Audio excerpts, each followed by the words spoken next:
Surround yourself with smart people is probably always good, whether those are employees or former employers. Something I do, I stay in touch.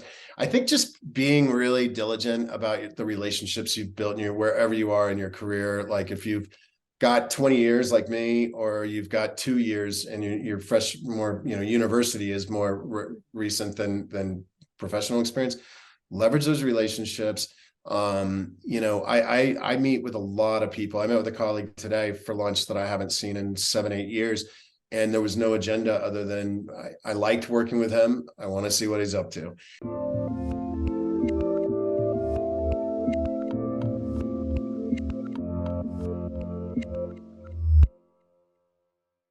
Hey everyone, this is Devin Miller here with another episode of The Inventive Journey. I'm your host, Devin Miller, the serial entrepreneur that's grown several startups into 7- and 8-figure businesses, as well as a founder and CEO of Miller IP Law, where he helps startups and small businesses with their patents and trademarks. You ever need help with yours, just go to strategymeeting.com, grab some time with us to chat, and we're always here to help. Now, today we've got another great guest on the podcast, Josh Fuller. And Josh, growing up, moved around several times, and I believe was adopted around 14 years of age. Ended up in Georgia with relatives, and then went to college at night for architecture. The Matrix came out, loved it, and bought a computer. And then within a few months, got a job at a company doing some coding, or learned coding while doing that job. Then started playing with Photoshop and Flash, and then joined an agency. Then there was a dot-com crash, and then went back to school, or thought about going back to school, but ended up going the freelancer route instead. Built a business, ran it for 9 years, joined another company building a creative practice, did a stint at Deloitte, then wanted to come back to the US. And so joined a group that's, I think it's Genomics, and that company got acquired, went and did another startup. And then in 2021, did the independent consulting route before starting what he is doing now. So with that much as an introduction, welcome on the podcast, Josh. Thank you, Devin. It's good to be here. I feel really old after that long intro. Hey, I try and condense it as much as I can. It was good. There you was did great. a life well lived during that intro. So, but I took the much more condensed version to a much longer journey. So let's rewind it a bit and tell us a little bit about growing up, moving around, getting adopted, and ending up in Georgia. Yeah, so I mean, the adoption wasn't necessarily like anything tragic in life, or anything as good as that, or fun to tell us that. So my family was moving a lot. We did a little bit of time. I grew up in Florida. We did a little time in California. I did come from a separate mom and dad household, so there was always kind of the up and down the football field lifestyle with them.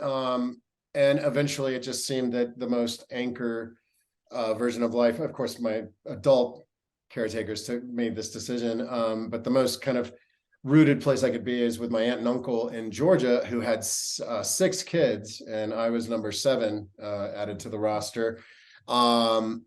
Became very close with my cousins. They had grown up mostly in Lyons, Colorado, and so I was the third oldest, and as the 2 older brothers, cousins were getting out of the house and into college, they migrated back west to Colorado. I followed suit shortly thereafter, and I'm pretty much, other than a year in the Netherlands, in Amsterdam, when I was with Deloitte US through the studios for a number of years, but I spent a year in Europe. That's right. Now you jumped over quite a bit of the journey, so I'm going to rewind just a little bit. Oh, sure. But so you got adopted or lived with relatives in Georgia, and then I think that you started out your journey going into architecture until you saw the movie The Matrix. Is that right? Yes.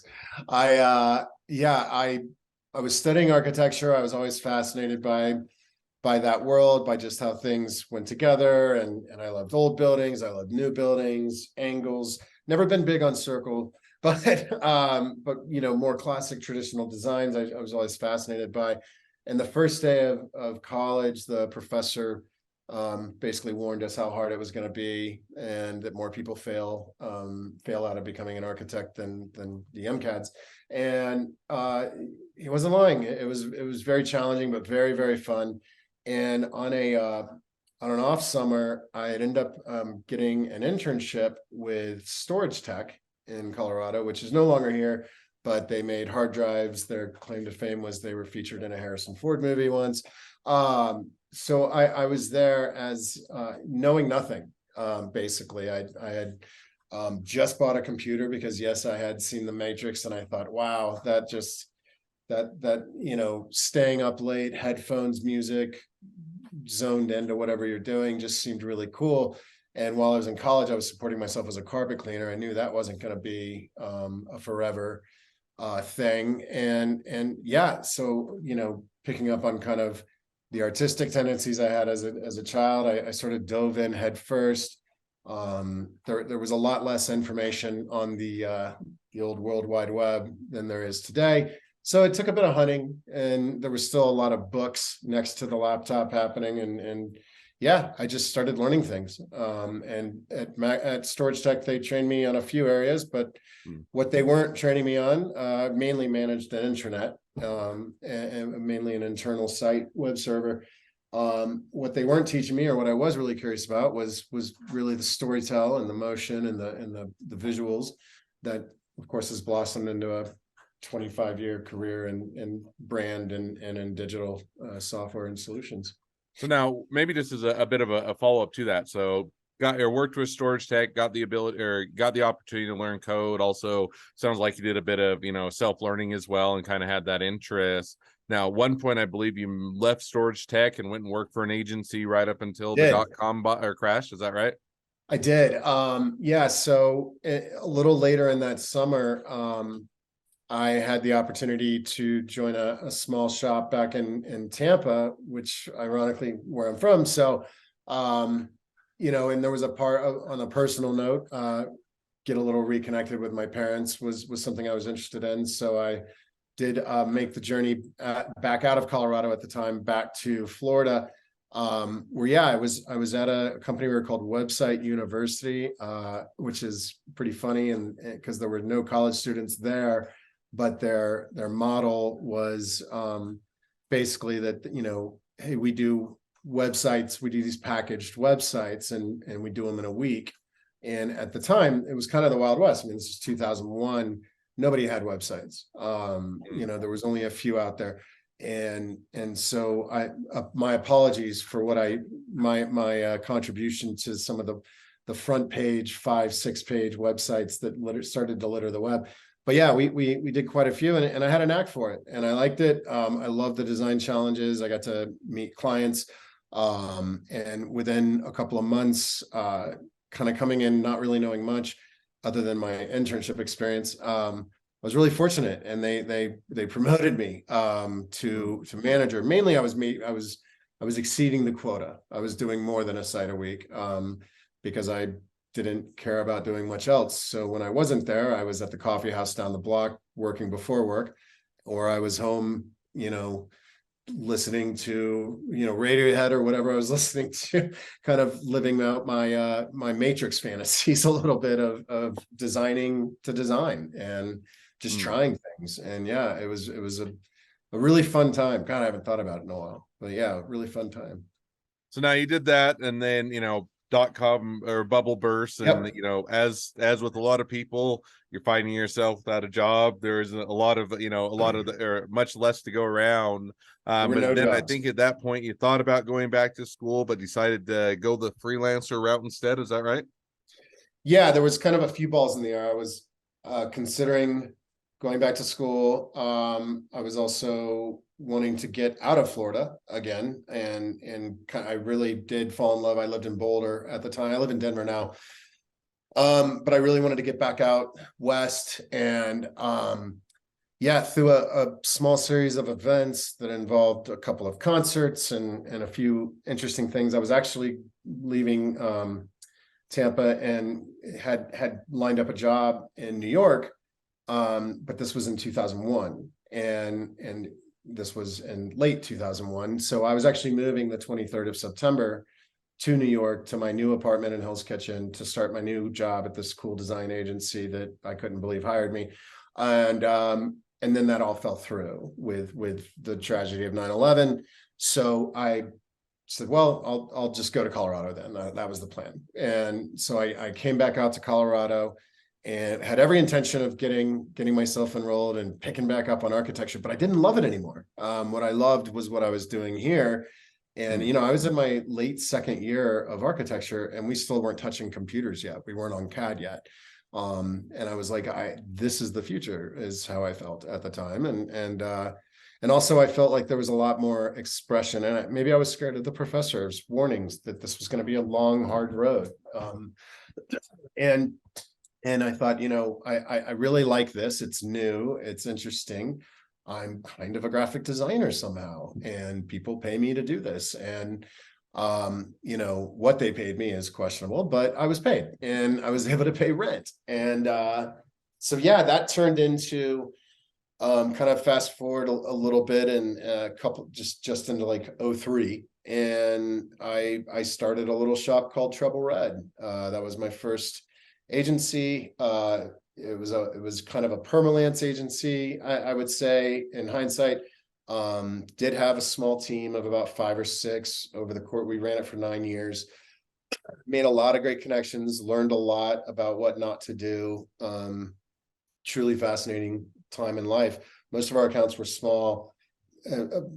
Occasionally a larger brand like Bayer, the pharmaceuticals brand, they found us somehow and we did some animation and video work for them. But most of the time it was pretty small projects for the first 3 or 4 years. And a lot of them, there weren't retainers, wasn't any kind of predictability in it. It was just finish the project, hope that there's more, and find more. And that was kind of the rhythm. But it did grow, and we did get into some more reasonably sized applications and brand work and site work. But yeah, it kind of led me into getting to know a lot of cool, bigger agencies in town. I realized pretty quick that it's hard to do these smaller projects. We do them pretty well, and bigger agencies aren't really built for an in and out type of client, and we are. So I started shaking hands and buying lunches, and they started feeding us business, and it ended up leading to some great relationships, and ultimately me becoming the creative director of, at the time, Denver's largest agency. Was called Spire Media, eventually became Spire Digital. Makes sense. So you went or did that. I think you were on your own for about 9 years before kind of merging or joining another practice. Is that right? That's right. 9 years. Now, and how long, or was that just out of the sense of, hey, I'd like to have other support or other system, or they're going to have more financial stability, or kind of what meant, because 9 years is quite a while to be out on your own to then decide to go and kind of join up with others. Oh, absolutely. And we'll get to that. I learned some lessons, but so as I was kind of alluding to, with building up those relationships with other agencies, some of those became like, these lunches became more regular. So one day I was having my quarterly lunch with the CEO of Spire, and at this point we know each other pretty well and have a really good rapport. And he taps me to see if I know anyone that might be interested in being the creative director at Spire. We were actually having a banner year. It was already the biggest revenue year of Treble Red, and that's not saying a ton, but it was a good year. It was a really good year, and things were really cooking. But when he put that bug in my ear, and I even sent him a few referrals first, and he said, "Let's go have lunch again, like tomorrow. Do you have time?" And at this point, I knew he was angling. He was seeing if he could get me to come over, and which was flattering and cool. And we went to lunch to this hot dog joint in downtown, and he just laid it out. He's like, no more chasing accounts payable, no more worrying about any of that. You just worry about doing killer creative and build a strong team around you. Basically they had been strong at creative at one point, and then they had just lost their last creative director, who had basically just been the skeleton crew, relying on a few contractors. They were not doing much there.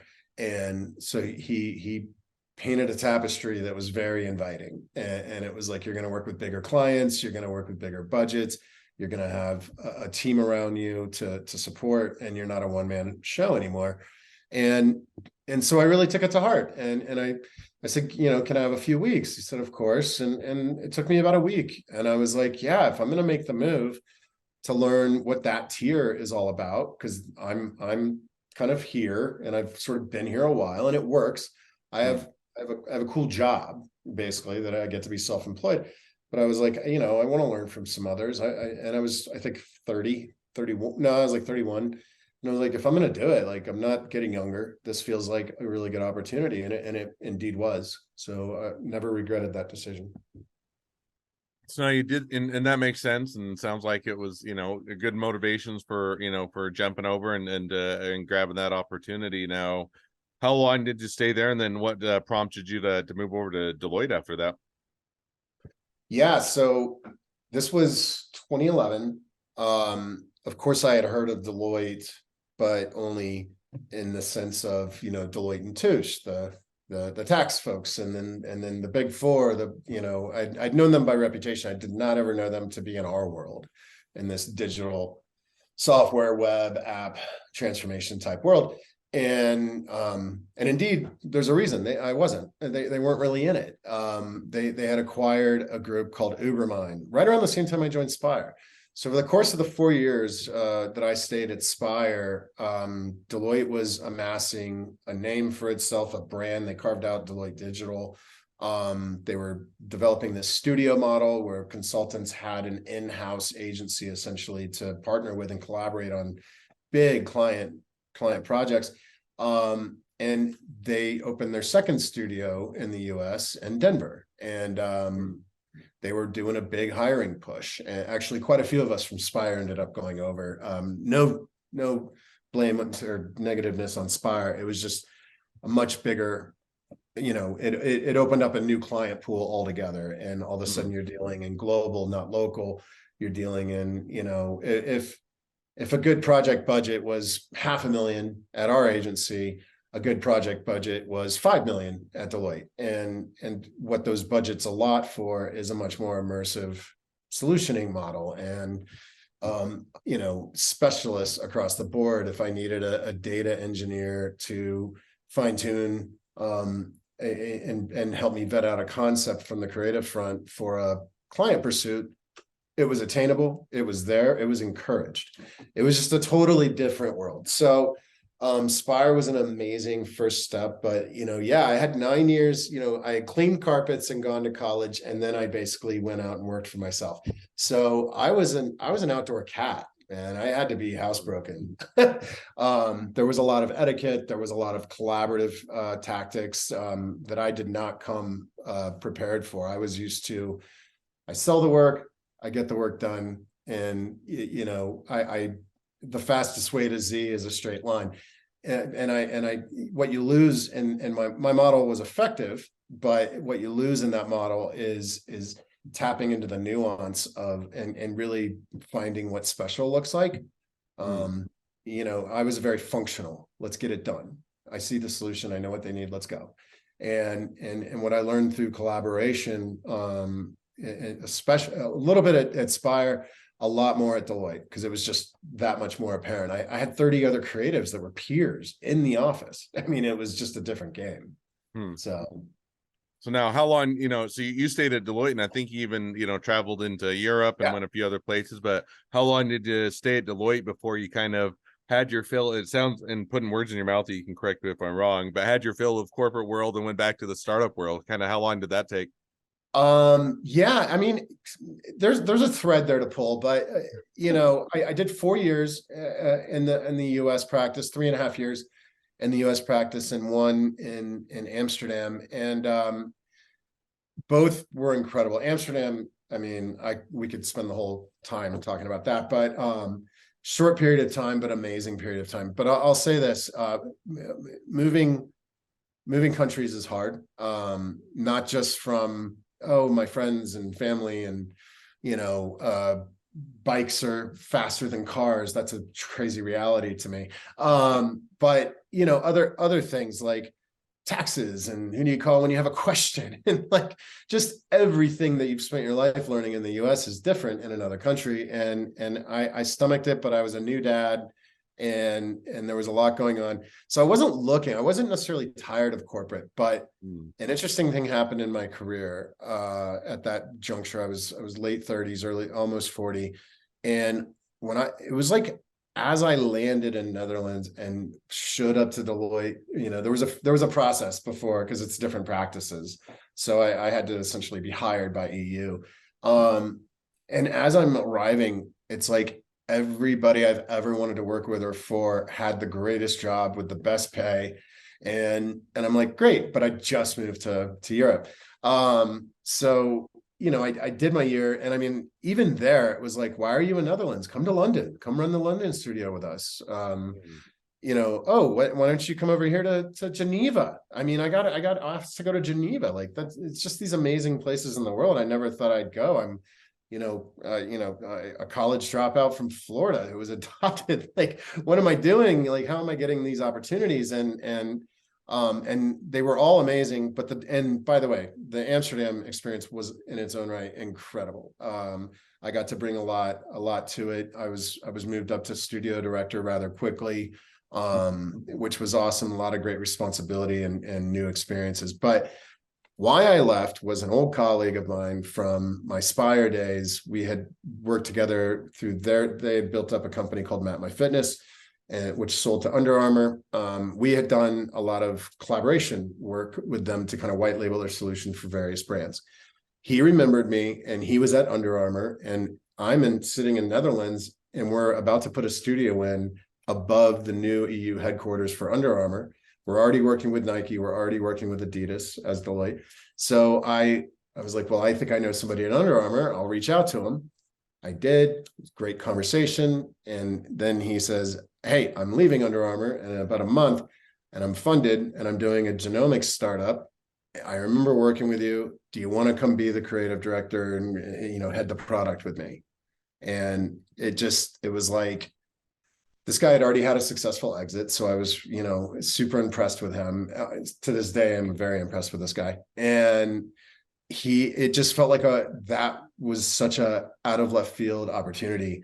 And of course I had my eyes filled with dreams of, in the next 5 years, we're going to exit and be set. And, I'm employee 0, and this is going to be amazing. And we did actually get acquired, but it was in under a year. And yes, I paid off all my credit card debt, but I did not change my life with that acquisition. But that's why I did it, man. It wasn't so much tired of corporate as much as it was, wow, this is like an uncanny opportunity. And to be able to just ship again, like I will say, corporate or not corporate, shipping is something that's close to my heart, putting a product out there. And when you're Deloitte and you're consulting, a lot of your work is speculative. A lot of it is proof of concept. Very little of it actually makes it to the end user. And I knew the person founding this company believed in shipping product, ship fast, be embarrassed of it, and fix it. Like I wanted that. I wanted that pace. I got a chance to build 3 brands, 2 native apps, and see what it looks like to be acquired in a year. It was an awesome time in life. Well, that's awesome. No, it sounds like it's a great opportunity. So now as we're near approaching the present day, kind of catch us up. So that business got acquired. I if I remember our discussion right, didn't have an opportunity, or shortly after they're exited, and started to, go to your own route again. So kind of give us an idea, where did things lead to where you're at today? Yeah. So, I mean, from there, it's a pretty boring story. We're at 2017, 2018 was the acquisition. Stayed at the company that bought us for a year. They were just a much bigger genomics startup. And it was a interesting year. With National Geographic actually has a part of this in their acquisition, Disney acquiring them. So they had a genomics product at our new parent company's platform, and I was teed up to kind of head that, but then it stalled out and never got going. And ultimately, when Disney finally completed their acquisition of Nat Geo, the product was sunset. So there were 2 of me and I was quite benched. There was just not a lot for me to do. So, despite efforts of looking for things. So like I knew that job had a shelf life, and I was doing a little bit of just, feelers, talking to different folks, old Deloitte people, and one thing led to another, and I ended up doing it started as a little side of desk, and then I just left and started independently supporting this health tech startup out of Boston, kind of as head of product there, and they were funded but paper napkin stage, so it was a lot of blue sky, a lot of fun, and yeah. So when the time came, we were wrapping up on proof of concept, and their funding was in, and they were about to announce, and they're like, "Do you want to come be full time?" I said, "No, I want to keep contracting. I love it." And they made it pretty hard to say no. And they were, at one point I was like, "Yeah, we'll do a year retainer with you, independent." And then they were like, "Well, actually, no, if you won't come full time, we're probably going to have to look to get somebody here full time." So I sort of gave in and did that. And I really liked the people that I was working with and supporting, and some great relationships. So I dove in and did that. And it was fun because I was like, I'm not moving to Boston, but I had to build a team. I had to build my team in Boston. So I was in Boston like once or twice a month for interviews, and then eventually, for collaboration sessions and strategy. And it was great. It was a mobile app, a really cool behavioral health sciences product, with some interesting angles and approaches.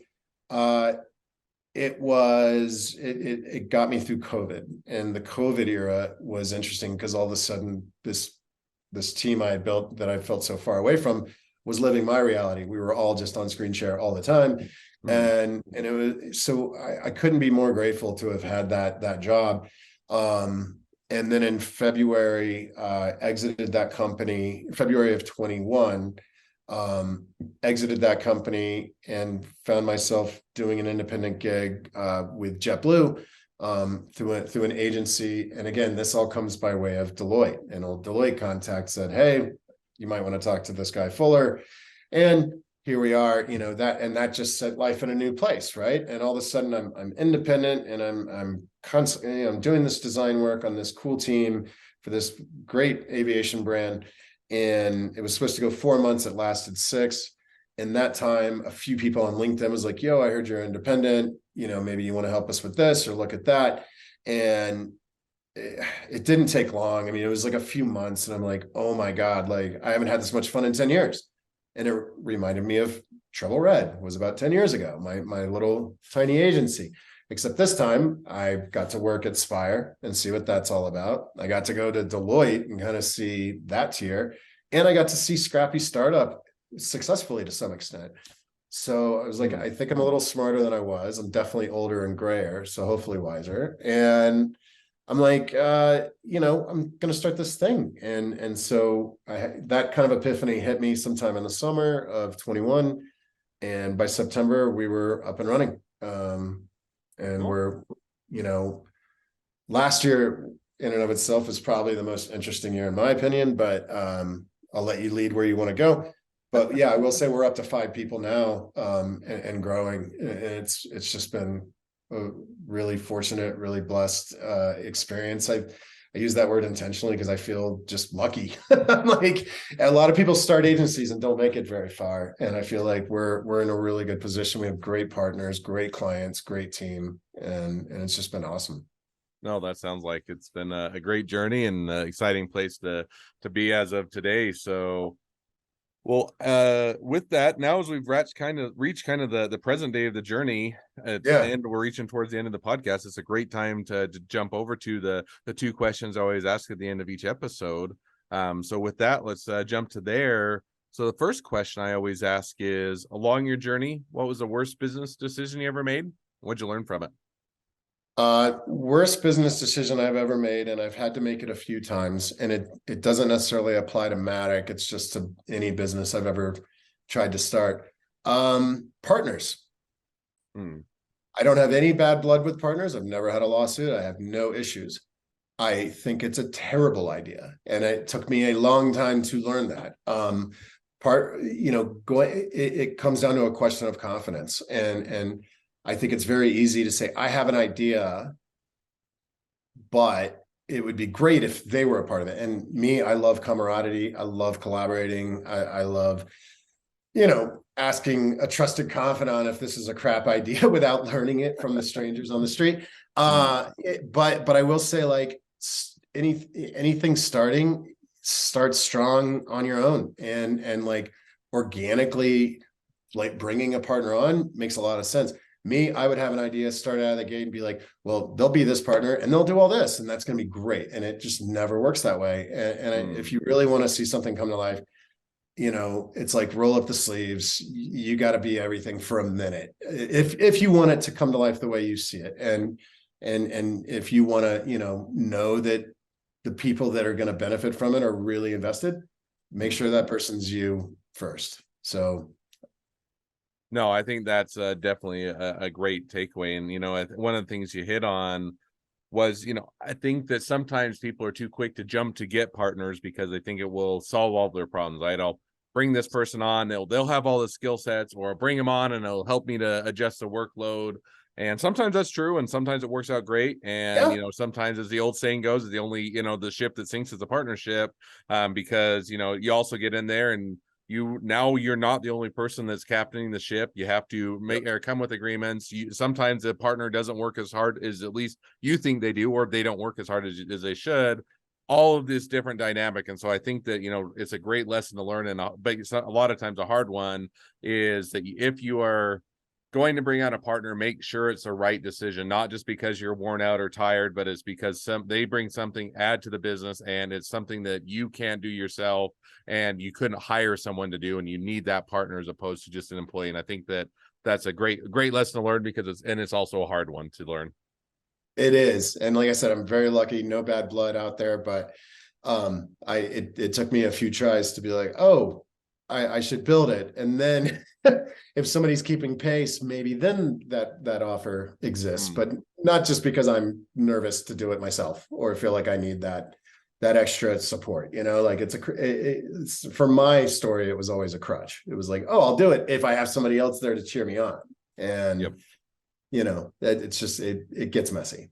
I'm right there with you. So, hey, second question I always ask now is if you're talking to somebody that's just getting into a startup or a small business, what would be the one piece of advice you give them? Yeah. Besides that one, besides that, I mean, God, we all need so much, including me. I mean, surround yourself with smart people is probably always good, whether those are employees or former employers. Something I do, I stay in touch.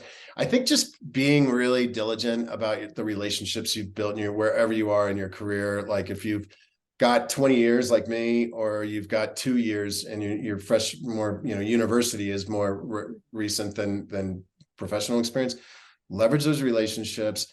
I meet with a lot of people. I met with a colleague today for lunch that I haven't seen in 7-8 years. And there was no agenda other than I liked working with him. I want to see what he's up to. And there was no pitch, there's no angle. And I think that's, the business comes naturally by the end of that, to my surprise, actually, but I shouldn't be surprised. This is just how it seems to always work. These people want to see you do well. They're going to say, how can I help? What doors can I open? What do you need? So I think just being really open and available to the people that obviously could directly influence you, but even indirectly, just being really earnest in relationships, I think it's just such a 101 thing that I think we forget in business. We're like, oh, how do I buy that marketing strategy? How do I get my content? How do I use ChatGPT? And all those are great questions, but like ultimately, every business is humans and humans. Like every bylaw was written by a person. So your human relationships are going to be your strongest ones. So just really spend time on them.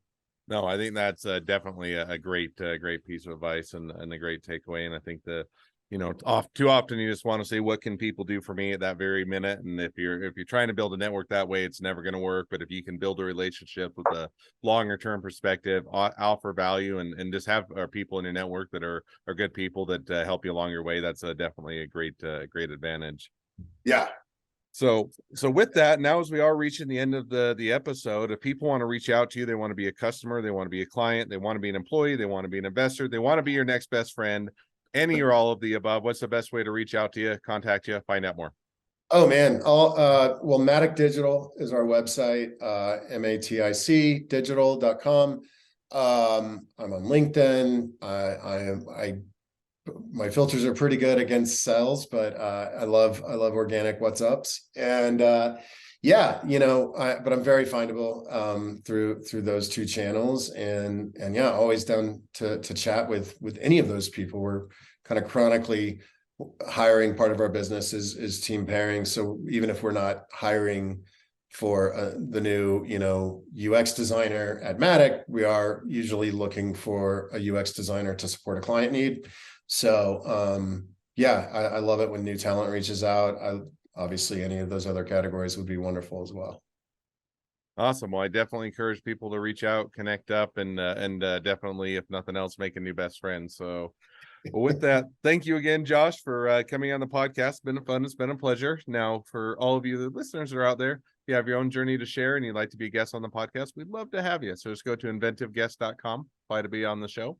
A couple more things as listeners. If you can make sure to click share, subscribe, and leave us a review, make sure that we can help even more startups and small businesses along their journey to success. And on that note, if you ever need help with your patents, your trademarks, or anything else with your startup or your small business, just go to strategymeeting.com, grab some time with us to chat, and we're always here to help.